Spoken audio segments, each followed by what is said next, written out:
Bwana Shehe, asante bwana Shehe. Habari zako? Safi. Uko poa? Poa. Mambo yanaendaje? Mambo yanaenda. Safi. Kweli kabisa. Sasa mshe wangu, niambie Shehe. Kuna Kiswahili kimoja kinanichanganya sana, sijawahi kukielewa, yani kasikiaga tu Kiswahili. Yaani neno limekuchanganya. Neno yani fulani la Kiswahili. La Kiswahili. Sawa. Neno hilo linasemaje? Neno kugota, sijalielewa vizuri nini hilo neno.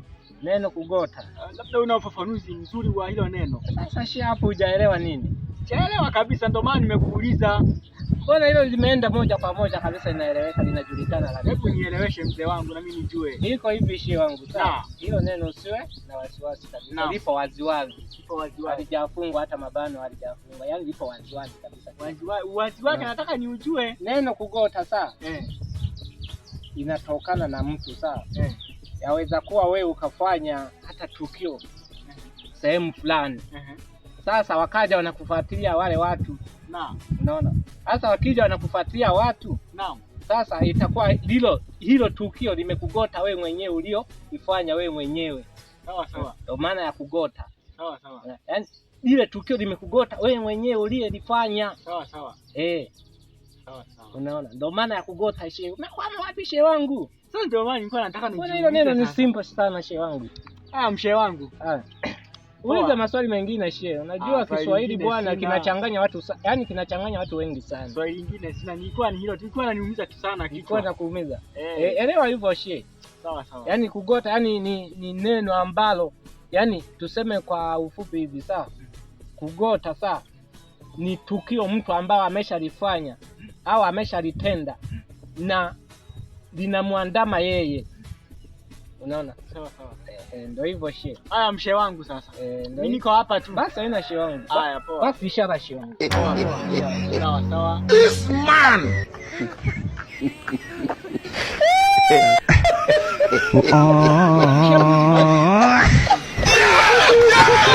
Nini tena Shehe wangu?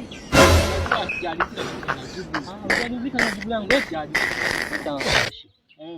Sawa, hujalizika upande gani?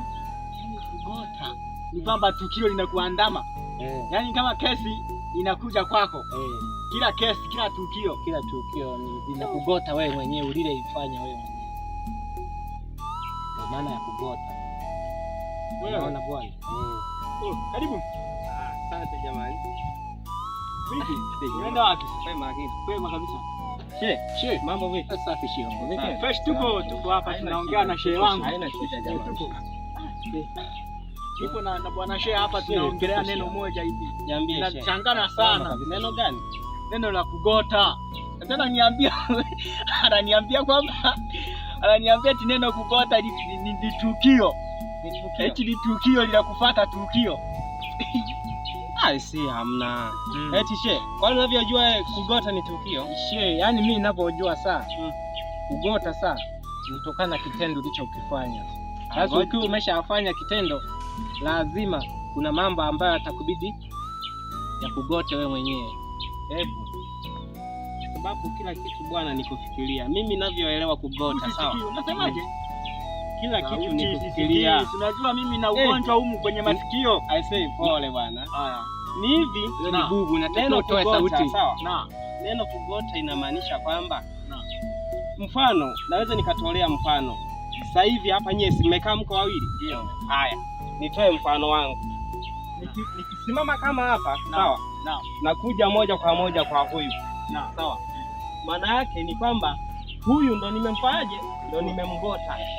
Yaani kwa maana nyingine kugota ni kama vile kumlenga. Yaani tukio likulenge wewe. Au wewe unatembea, unaenda hivi unafika kwenye huu mti.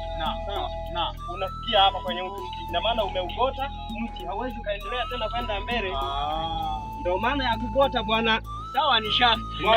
Asante sana. Wewe ndio sana. Nilikuwa nahangaika sana. Ile point yangu sasa inaingiliana na huyu. Ndio hiyo tu shahidi sana wewe.